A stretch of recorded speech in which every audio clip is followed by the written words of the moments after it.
Hey, what's going on, Los Angeles? Welcome to the Ram Skinny here on the LAFB network, your destination for Los Angeles sports. I guess I was trying to say we are your what is my new tagline? We are Los Angeles sports. There it is. I'll get it eventually. Been a lot of traveling and whatnot, so my head's a little out of it. But thank you all for hanging out with us. Tough Rams primetime game. 37-20 bludgeoning at the hands of the Philadelphia Eagles. May have not even been that. I mean, 17 points is pretty much a blowout, but may have not even felt that close at times with the way the game was going. So we'll get into that. We'll talk a little bit more big picture.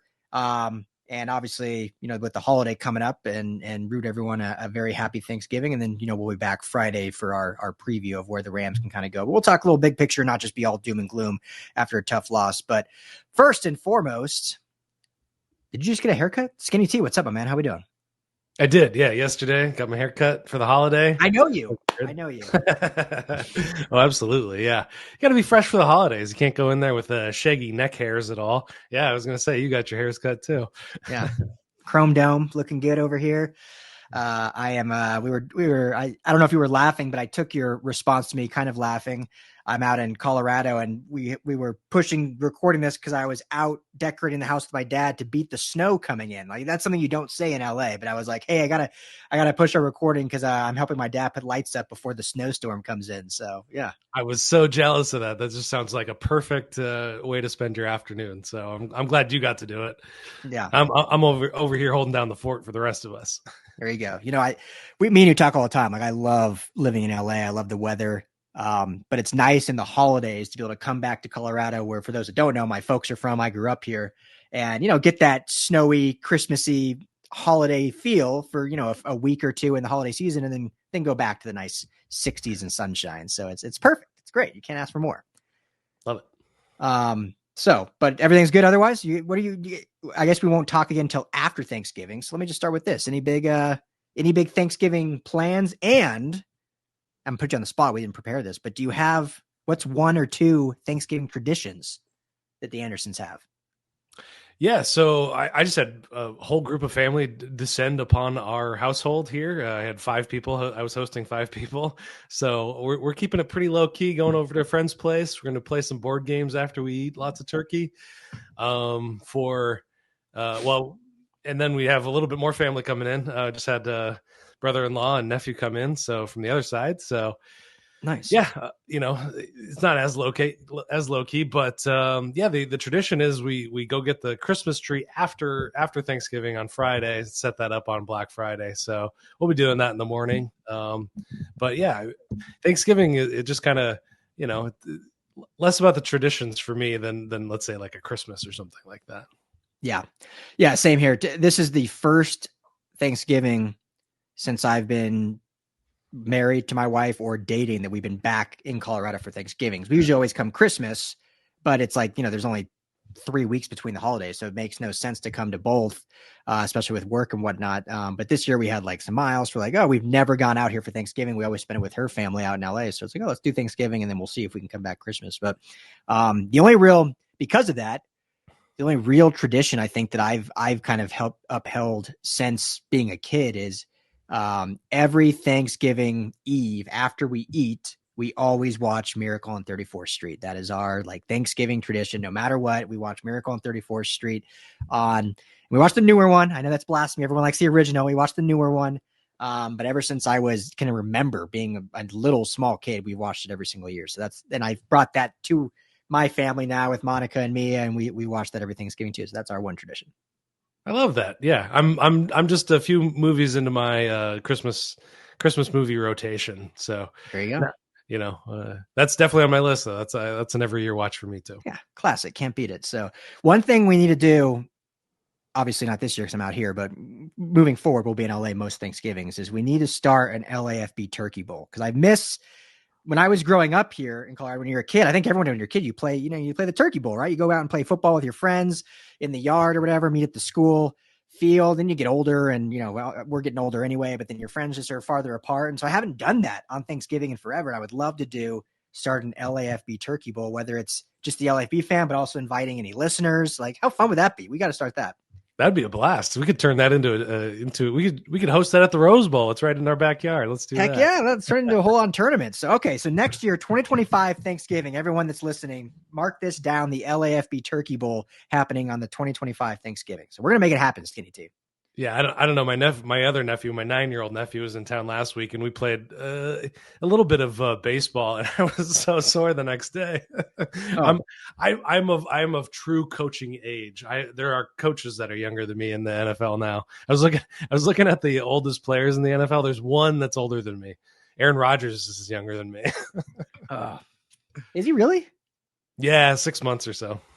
Wow, you look younger. I've had an easier life. You look younger, you got a younger spirit. So yeah, that's good. I still don't, and I would love not love, I'm not going to poll our listeners, but I would bet many of our listeners do not think you're as old as you are. Cause I never did. I still don't believe it when you tell me your age. I'm like, I don't believe it. I don't either. So yeah, like I think people probably assume I'm older than you just by looking at us. They probably think I'm older. Maybe. I don't know. Last story, and then we'll get into, I promise, I know we get comments every show, like, just get to the Rams talk, but we're catching up a little bit. So right after this, we'll get into this Rams game. But maybe people don't want to hear about Rams because of how bad it was. But when me and my wife started dating, I was 24. My wife, Monica's older than me. She was 27. I've always thought I looked pretty young because I used to have hair too. I wasn't always bald like this, but I always thought I looked like, especially if I shave, like I have a real baby face. But for whatever reason, my wife's family thought I was 35 years old. Wow. Dating Monica. And I was like, first of all, I don't know if that was a compliment or an insult. Like, when you're young, when you're that like 18 to 24 as a male, like you don't want to look like young. You want to look older, like prestigious. And so I was like, oh, I'll take that. Whereas now I'd be like, you thought I was 10 years older than your daughter? Like, come on. And I was younger. Anyway. All right, let's get into the show. Well, I guess first brought to you by our friends at BetOnline. Head to betonline.ag. All the best lines, money lines, spreads. I don't know if you want to bet on the Rams the rest of the season. I do think they're going to still win quite a few football games and make a run at this thing, but I don't know if I'd be a betting man on them. But hey, every team, every sport, every game is available at BetOnline. Where the game starts, tell them the guys at the LAFB Network sent you. That's betonline.ag. All right, Skinny, 37-20. May have not been that close. Unfortunately, hate to, I'm not trying to be that pat ourselves on the back kind of thing, but our fears of what this game was going to go really came to fruition in terms of we knew the Rams run defense was not good, and it looked better because in recent weeks they'd played not good running teams. And so that was kind of a false prophecy or a false hope or a false positive, whatever you want to call it. We were worried facing a really good run team in the Eagles that would get exposed. It did. The Rams offensive line has been good in moments, but it has not been consistent throughout the season. They were playing against a good defensive line. We were worried that would get exposed. It did. And so unfortunately, the fears we had going into this game kind of all came true. So I'll ask you just as you're watching this game unfold, was this oh crap, where's this team going? Or was this this is what we've known all along. They're just actually playing a team that's going against their deficiencies. Yeah. I went on a Eagles radio show ahead of the game, just a little pregame thing. They wanted to ask me, and the first question they asked me is this Rams team exactly what their record says they are? And I said, yeah, they are. They're a 500 football team. Mm-hmm. I think they're going to win some down the stretch. I think they're going to lose some down the stretch. But, I was, those were the two units that I was looking out for. We know what Matthew Stafford can do. We know what Cooper Kupp and Puka Nacua are. We know what this Rams secondary is. But we had the big questions about how good is this defensive line? How good is this offensive line? Those were the two units. And, I had questions going into it. They didn't prevail. Now the Rams or the Eagles offensive line is one of the best in the league now that they have Jordan Mailata back. Mm-hmm. But the Rams or the Eagles pass rush has not been one of the most dominant ones. It's not this team is built from the back end forward rather than in the past we saw these Eagles teams just devastating pass rush. That's not the case this year. So this, I'm coming away looking at this offensive line going, are they going to be able to get it together soon enough before the end of the season? I've pointed out a couple of times the Kyron Williams effect in the pass blocking game. Another 14 snaps as a pass blocker. Still leading the league, still extending his lead in that snap count. So they're just needing a lot of help, trying to protect Stafford for sacks. So, and I know Havenstein wasn't in this game, but these things happen. There can't be this kind of fall off. Everybody else is healthy. They could have Jonah Jackson in there, but they misplayed that. Yeah. That's a sad thing. Yeah. It's a $51 million mistake that they made in free agency. So, I didn't want to come across as a negative Nancy on this, or come across as like a Eagles fan. But if you want to go to other sources that are wearing rose-colored glasses to tell you about this Rams team, those places exist. I can find me on Twitter, and I'll send you to those people who are going to kind of blow smoke up your nose and tell you that everything's going to be just fine. This is a 500 football team. We thought top end where they're going to get to 10 wins. I said at times maybe 8, maybe 9, and I still stand that. I think they can get to 10 wins. But they got to have some things go their way for the rest of the season. Yeah. Well, and you made a really good point there. Like, this is a team in this game that on offense was only due to health, only missing one starter in Rob Havenstein. The offensive line was healthy. You mentioned Jonah Jackson didn't play because that was a mistake. He didn't play well, but they're only missing Havenstein at the right tackle. Kupp, Nakua, obviously no Higbee, but he's been out all year. So he's been on PUP since last playoffs, so we can't really count him as missing starter. They knew that going into the year that was going to be the case. And on defense, they were fairly healthy too. Obviously, you're still missing, on the back end help with safeties and whatnot. But linebacking core was safety. The defensive line was healthy. Not safety. The linebacking core was healthy. The defensive line was healthy. The secondary was primarily healthy, minus a few guys here and there, John Johnson specifically. So this was one of the healthiest this team has been, and just got the doors blown off them by the Eagles. Now, the Eagles, I think, have proven, even though they've been heavily criticized all year, they've proven they are a true Super Bowl contender. And so the Rams clearly are not a Super Bowl contender. That doesn't mean they can't still squeak into the playoffs. And the ones you're in, you never know. I mean, that's the beauty of the NFL is, you can have a team or two in each conference that is that much better than, say, the 6 or the 7 seed. And then once you're in the dance, all bets are off and you never know. As this team is right now, which has kind of been our thing all along. Like, me and you, I think, have been fair in the sense that we're not looking at like what this team can be. We're looking at what this team is right now. This team right now is not a true contender. They're just not. They don't have the rush defense. I mean, the Eagles completely showed you the game plan to not just beat the Rams, but dominate the Rams. The Cardinals showed you in week, whatever that was, 2 or 3. This is what the Cardinals did. Obviously, Marvin Harrison went off in that game as well, so they had a good passing attack, but they showed you the blueprint of really what to do. And so everything that not just we, but every criticism of this team up to this point, there's really been no changes. They're healthier now. There's still been no changes. You look at their rushing offense. And again, I know they were down, but they weren't down really big until later in the game. And, you still only 20, not even 18 carries total. If you include one from Stafford, 17 total, 16 for Williams, 1 for Corum. And so still you're not like establishing that run. And that, the passing game was fairly efficient. Nakua 9 for 117, Kupp for 8 for 60 with the touchdown. But you're just one dimensional, and Vic Fangio and that defense knows what you're going to do. And when they know that, you're just not going to be able to, or let me put it this way. When they know what you're going to do, you see instances where it seemed like every critical down and distance, then Stafford was sacked for a big loss. I mean, how many times, Skinny, did we see like, okay, they're moving the ball, great. They have a bad first or second down and then sack for 12 yards back to the 50, either out of field goal range or just a 3rd and long, then that you have to kind of compute. So it's just too predictable what this team is. And until they can flip that predictability, this is a 500 football team, and they may end the season 9-8. Yeah. And I think that, McVay should watch a couple of games. This one he just coached in, and then last night with the Chargers and the Ravens, about how to operate a successful running game. They've got a good running back. We know this. We've seen what he can do. I've said since the beginning of the season, this team is going to go the way of the offensive line, and you got to start putting it in Kyron Williams' hands more to break up that predictability. If you get a team with a couple of good corners, I'm getting off my point, but you really shut down Puka Nacua and Cooper Kupp. You got to look to Kyron Williams.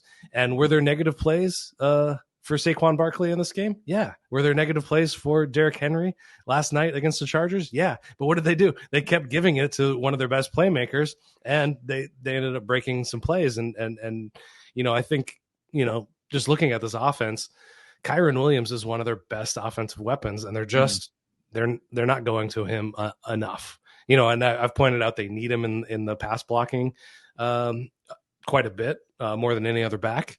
But I mean, there's going to be negative plays. But when you have a back like Kyron Williams, and people have already forgotten, he's really good when he's got the ball in his hands. And maybe it's an offensive line thing, and maybe that's just it. But I'm leaning to it as a problem that McVay just, it's like a couple of negative plays, and he just backs out completely. And talking about Saquon, 9th best single day rushing performance of all time, best in the last 15 years. Nobody's only the Colts running back Jonathan. Jonathan Taylor came close to that a couple years ago, but the best in 15 years. One of the best performances from yards from scrimmage performance, and they knew what he could do coming into it. Both Stafford and McVay said they were trying to prevent Saquon Barkley, but he was just inevitable. And you look back to the Seattle Seahawks game, and it seemed like with Kenneth Walker, there were a couple instances it seemed like he was going to break a couple of big runs, and they were able to prevent him, get some hands on the ankles there. But Saquon Barkley is just a different beast. So it's it was just rough. It was rough to watch. And you made a good point there on feeding. Like, you have to feed your best players. And we know Matthew Stafford and Sean McVay are not afraid to feed Nacua and Kupp. Like, they will target them, just pepper all. And even if it's not working, just keep peppering. Even if there's 5 straight incompletions, keep peppering, because they have confidence those are their best players are going to make a play. Kyron Williams, I'm not saying is on the no, I will say he is on the equal playing field of those two in terms of game-breaking ability.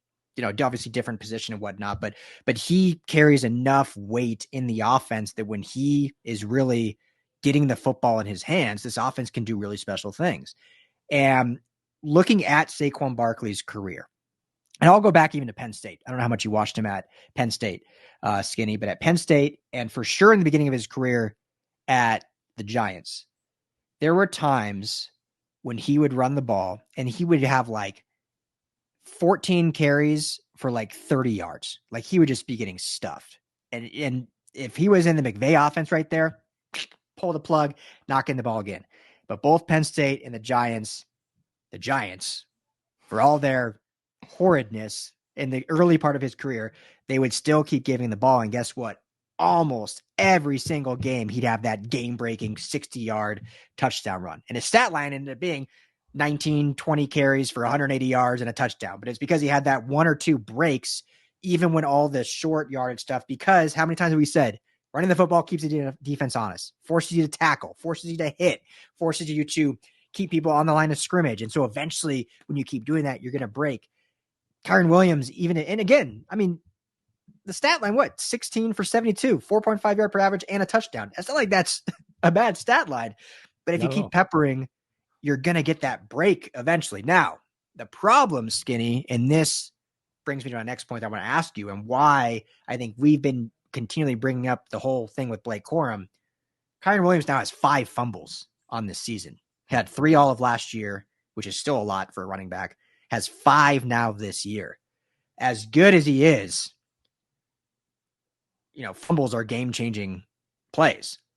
And so do you think there is a I don't know, fear is the right word, but for some reason, even when he fumbles, McVay will put him out there, but won't give him the ball, but won't put Blake Corum in the situation. So, I mean, there's something there that's not, whether it's trust, whether it's they were just down losing, but we've seen other coaches, running back fumbles, okay, he's done for the game, but that doesn't mean you just like in the run game. You just have your next running back come in and you start getting carries. So it's not really a fair question to you, but I guess if you have a comment on that, just your thoughts on like 5 fumbles, still plays, but they punish him by not giving the football, but then they just abandon the run altogether. Yeah, I think they're in this position in a lot of different ways, but I think you've got high end talent and you've got developing guys that they're betting on, taking big steps forward. And I've said it before. I think that probably Blake Corum is just not meeting the moment in terms of his pass blocking ability. That's the only thing I can fathom. The reason that he's only getting 1 or 2 carries every game, when heading into the season, it seemed like the plan. And I'm not just pulling this out of nowhere. Sean McVay was saying that they drafted him because he's almost a kind of an identical size, weight, and style of runner as Kyron Williams. And the only thing I can just imagine is just not up to speed enough to that McVay trusts him to meet the moment as a regular or guy in pass blocking, or it could be a running thing too. But I mean, that's the only thing I can really fathom, is that he just doesn't trust him. And in response to that, I would say, put your guy in that position and let him prove you wrong. Yeah. McVay has been proven wrong in instances like that before. So let's see it. I mean, we got to see something different out of this offense. He anytime he's asked about, what's happening in the red zone, what's happening on third down, which they're terrible at both. He's execution. That we got to go look. We got to go back, look at the tape. Execution, and it's like, what are you looking for on the tape? What's the definition of insanity? Doing the same thing over and over again and expecting different results. I mean, Higbee's window's just been open. He's got 21 days to return to the active roster. He's always been huge on third downs and in the red zone, but I said it last year. Is this team a Kyron Williams away from the offense turning around? And that was true last year. Is this a Higbee away from turning things around? I don't know. I don't know. Yeah, probably not. Yeah, and hey, Greg Dulcich is out there now. No, he just got signed. The Giants just picked him up. No, did he really that quickly? Yeah. Wow, must have been busy hanging Christmas lights, I guess. So, well, never mind. Yeah, and defensively, I think this is who they are right now. Like, we knew this was going to be a process. We knew they weren't going to be good against the run. They haven't been good against the run. They're going to have their ups and downs in youth. So now, that being said, anytime you give up, 255 yards on 26 carries to one singular player, I don't care what you're going through growing pains wise, that's a bad game. So that's when I think you just chalk it up. Go ahead. Yeah, well, an interesting stat I saw was Jalen Hurts only attempted one pass beyond 20 yards or more. They ate everywhere, in the intermediate range, short to intermediate range. And, they were picking on Christian Rosebroom. They were picking on Omar Spates.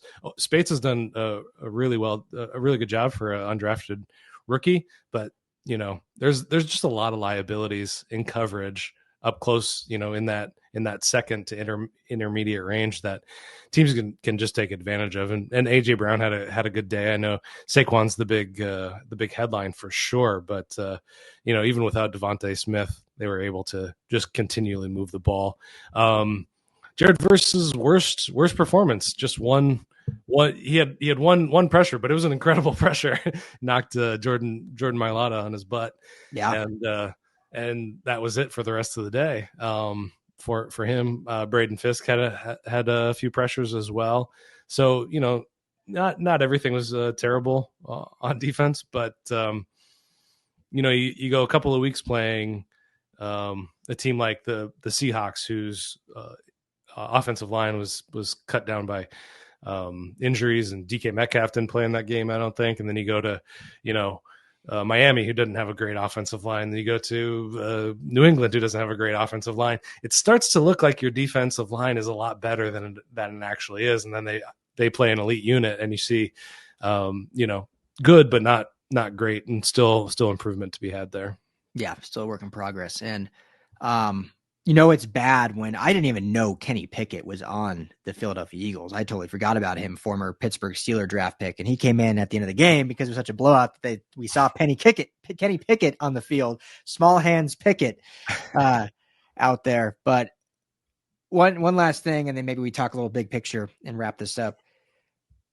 Nick Sirianni, for all his farts. I don't want to sound like I'm getting too heavy on McVay, but I mean, we talk about all the time, right? Like, he's so smart that sometimes he like overthinks things, and just like, you can see, like, I don't think me and you are the brightest. You're smarter than me, so I'll give you more credit, but I don't think we're like the football geniuses, but you can tell what team's weakness and a team's strength. And you would say like, hey, we should expose the weakness.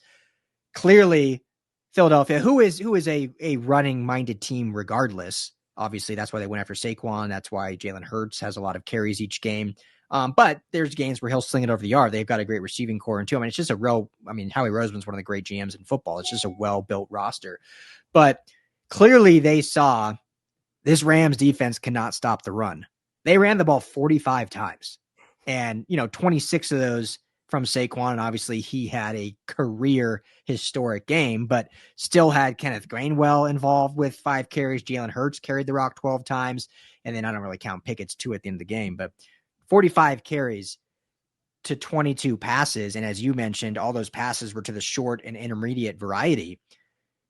They put together a game plan knowing exactly what the weakness of this Rams team was, and they not only exposed it, they executed it to a fault, and that's why they partially dominated. There's been too many times where we've seen, and I think we know this defense that the Rams is facing is not good at this. Let's see if the Rams do that. And they don't. They just stick to their normal formula of offensive play calling. And that is where I think we get where we get critical, I guess, is like, we know McVay is so smart and genius. We know how good Stafford is. We know how good Kupp. Their offense is relatively healthy again, and not saying that the Eagles had a necessarily weakness to expose in this game particularly, but if you're a Rams fan and you see what the Eagles did on offense, that's what you want to see the Rams do against teams that they can expose. And so going the next week, can that be an adjustment that we see from McVay, and then saying like, okay, what is the weakness? How do we expose that? Instead of just saying, this is what we're good at, and so we're just going to keep doing this and hope it works. Because that seems to be the formula now that they've tried through 11 games, is this is what we're good at offense. Even though this wasn't what we built the offense for in the offseason, this is not how we constructed the roster, but this is what we've done for 9 years here. And so we're going to keep doing that. That is the maturation. I don't know if maturation is the right word. I mean, McVay's been coaching long enough, but that is the evolution of the 2024 season I think we need to see. Yeah, and it keeps coming down to this for me, which is, what is the identity? And it's true on both sides of this. It's and we'll just stick with the offense just because it's a little easier to pick on in this moment. Is who are these people? It's Puka Nacua now at this point. I mean, yeah, the Kupp had a fine day. He picked up a touchdown and some yards in garbage time.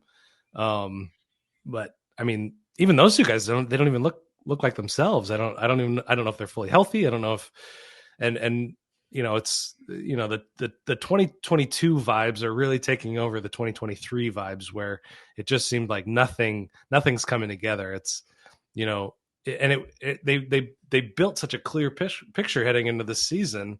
And now I just have no grasp on what the picture is, what the identity is. We were going to be, the second half of 2023 Rams, mauling offensive line, big dudes pushing guys around and gap scheme blocking, and Kyren Williams getting 30 touches and 115 yards or whatever he averaged late in the season, and then protecting Stafford enough that he can get the ball out. He's now the most hit quarterback. He's been up there the whole season, but he's now the most hit quarterback in the league, 48 hits on him. And, an old man can only take so much abuse. And, we're now, what are we, six games left in the season? Six, 7 games left. Yeah, 7. 7 games left in this season, and 6. we're still talking 6. still talking about identity. And Tom Brady said something interesting on the 49ers broadcast, which is teams don't really find their identity until after Thanksgiving. So maybe it will all come together. All right, maybe something will change. Just need to break some bread together, I guess, and figure it out. I guess, but yeah, that's my question is, what, the most expensive offense in football, who are we? Yeah. Well, that's the real concerning thing is you have the most expensive offense and you do not have a good offense. Yeah. They're not efficient. It's not a good offense. I mean, there's been what can we think of in their 5 wins? The one game where I was like, this offense looks good was the Vikings game. Yeah. I can't really even think of another one where I was like, oh, that's a dominant offense. They've had good moments. I'm gonna have to go back and watch that and see what it was and what it looked like and who performed so well. Because, I mean, that one, I was shocked. I was worried that I was just totally misreading everything, and they were gonna do what they did to the Vikings to the Eagles, and yeah. But I mean, like 6 games left. We got Saints, Bills, Niners, Jets coming up before they close out the season with Cardinals, Seahawks, and I'm looking at the Cardinals Seahawks as that's going to decide everything. I don't know what's going to happen with the Niners with their health. And I mean, it kind of seems like they should almost just shut it down and get themselves a top 15 pick. Yeah. But what are your thoughts on the rest of the season? Yeah. You look at that. I mean, it's nice to get the Saints next week. Should be a good get right game to get back to 500, 6-6. This is NFL. You never want to count a team out, and Derek Carr can be a very efficient quarterback. But I think that's a good get right game. That Bills game, I mean, the way they're playing, they're going to get blown out again. We'll talk about that then, and hopefully things improve. But based on last game, I don't have any confidence against the Bills. So then you drop back to 6-7. You mentioned Niners.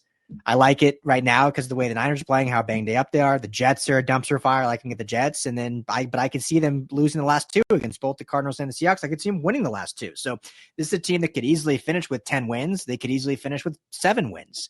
And again, it comes down to, we don't know who this team is. I think defensively, I won't say they have an identity skinny, but I think we know who they are. They're a young, fiery team. They're going to play hard.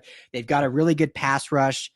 We know they're not good against the run, and we know that they can get exposed, in man-to-man coverage, and especially the short stuff over the middle. But they can do enough against the non-elite teams to keep this team in games.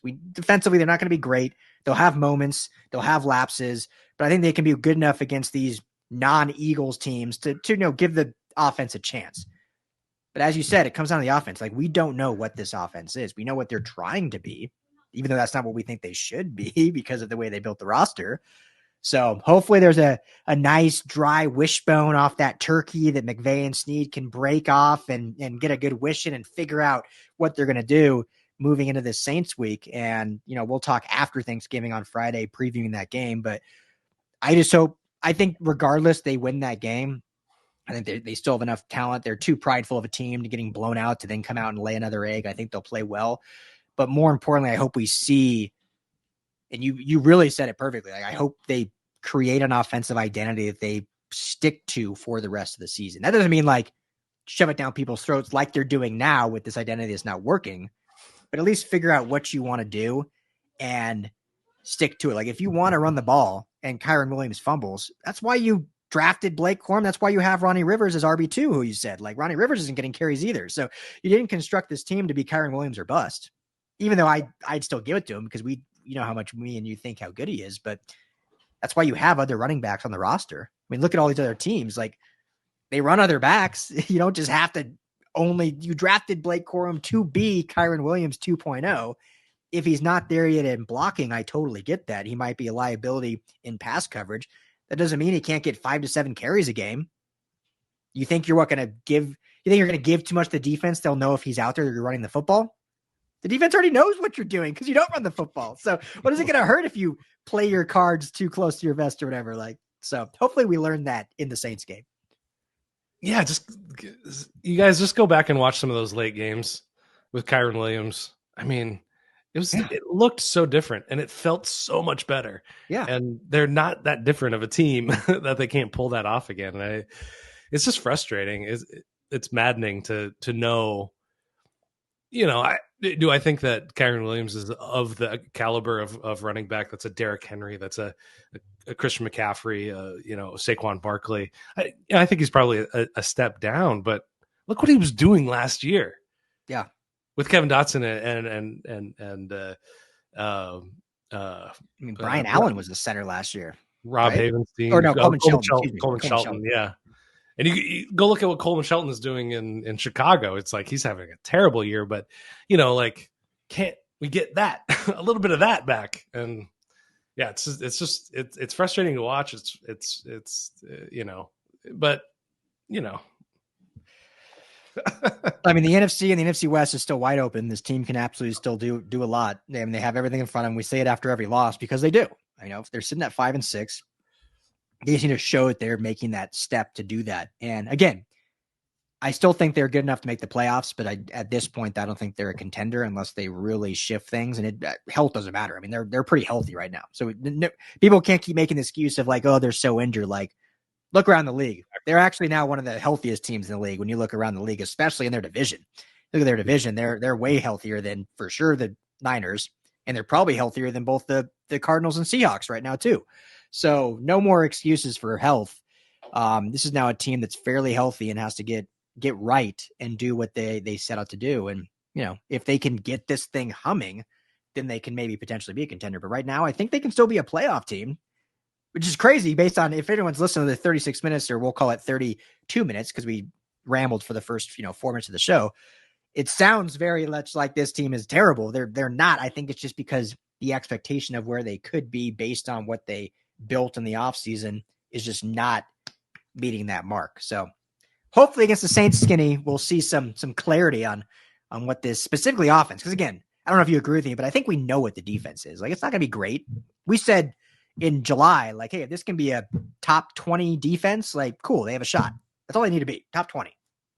Yeah, and I think that's what they are. Yeah, Jared Verse is a revelation. He's going to be Defensive Player of the Year probably, depending on what happens with Conan Mitchell down the stretch and what happens with him down the stretch as well. But they're surprisingly better. I can pick apart flaws. They kind of Verse has kind of disappeared over the last few weeks in the second halves of these games. But this is you can tell what your values are by how you spend your money. Look how the Rams are spending their salary cap. All offense. They have the bottom ranked defense, their bottom priced defense, and the most expensive offense. And the return on investment, not working. If I was Sean McVay's boss, I'd be calling him into my office saying, "Listen." And then, okay, last thing I'll say, you look at a team like the Chargers, who lost last night to Baltimore, but I think in year one of Harbaugh at 7-4 has been a good team. You saw what they did in the offseason and you knew what kind of football team they're going to be. They did not invest in receivers at all. They went, re-signing offensive linemen, drafting tough guys on defense and building that defensive front and bringing in running backs so they could run the football. Like, you knew, and we always said, like, we didn't talk on this show, but we're like, I don't know if I agree with it. You have Justin Herbert, and I still don't think I agree with it total all, but you knew that's what they were going to be. And that's what they are. They're a run-first team that's smash mouth, that's going to grind it out, and they can use some of Herbert's heroics if needed throughout the game. The Rams in this offseason, built a roster similar to that. Like, okay, they beefed up the offensive line. They drafted another running back. They've got great blocking receivers. They brought in a blocking tight end in Colby Parkinson. Like, this is going to be an offense that's going to try to be that smash mouth, bring your lunch pail to work. And they just haven't at all. So that's, I think, where if you look around the league, and I think as a fan, a lot of people, not just fan, I mean, maybe we do too, but you get honed in on your team and you just focus on that. But if you look around the league, look at other teams and say, okay, what's their identity? What did they build in the offseason, and are they doing that? And that's not to say you shouldn't make adjustments if it's not working. That's what good teams do, is hey, we got to adjust and shift. But if you built something to be something and then never even gave it a shot and then just reverted back to what you were in, 2018 with Jared Goff as this great 11 personnel type team that's going to air it out all over the field, then you just wasted an entire offseason. So that's all we're kind of saying. Yeah, I was saying 2022 vibes. This season I think has 2018 vibes. I think that's where this is how that's feeling, where it's just like it. You went into the season thinking Maserati, you come out in a Ford Escort, Yeah. And I mean, which, hey, Ford Escorts are great cars, but you're not going to win a Super Bowl with them. That was my first car. It was a real lunch pail carrier, that's for sure. Oh yeah, I had a Ford Escort was my second car. I had 2 Ford Escorts. They don't even make them anymore. It's like a relic. Man, if only. Do you think the Ford Escort could be the next like Tour de Supra, where everyone's like, "Ooh, we're gonna start bringing back and making them cool race cars"? Probably not. It's funny you say that, because I always thought, like, if I ever like got like ridiculously wealthy somehow, I would like go out and find my car and then just like have the exterior just be like its old junky like dented self, and then just like have the interior just like totally like rotted out. But conversation for a different day. Yeah, I think 2019. That's what this feels like. They missed the playoffs that year. They were winning. They were a winning football team that year. Yeah, 9-7. They could they could be the 4 seed. We see it every year, but if they win this division, they'll be the 4 seed. Yeah. They could actually be the 3 seed depending on what happens in the South. Yeah. But that's actually, and with this, that's actually a much better yearly comparison as 2019, because that year I think was frustrating, because some weeks you're like, all right, this team can get, because 2018 was their Super Bowl year, obviously, when they lost to the Patriots. Like, so there were some games where it's like, yes, this team looks like a team that can get back. And there were some games like when they went down to Miami and Jared Goff had 4 turnovers by himself and they got routed out there, where you're like, what is going on here? You can't read a coverage. You're like, what are we doing here? So this is what this team feels like. We're just like, one week you're like, all right, we're back. And the next week you're like, nope, like we're not that good. So, but anyway, hope everyone has a fantastic Thanksgiving. Sorry, I know that was more kind of like ranting about this team. This team still has everything in front of them. And we'll talk Friday previewing the Saints game, because I think that's a 100% winnable game. Again, the Rams should go get. But have a great Thanksgiving. Skinny, have a very good Thanksgiving. Next year, 2025 LAFB Turkey Bowl. It's going down. It's happening. But for Skinny T, I'm Ryan Dyer. Everyone have a great time. Friends and family, be safe. Enjoy that turkey. Everyone enjoy your Thanksgiving traditions. We'd love to hear some of them. Drop them in the comments. Hit us up on Twitter at Ryan Dyer at LAFB, at RL Anderson LAFB, or at LAFB Network. And obviously, LAFBnetwork.com is where you can get all of our Rams content for everything we do. So thank you all. Be well, be safe, be blessed. Talk to you all at the end of the week.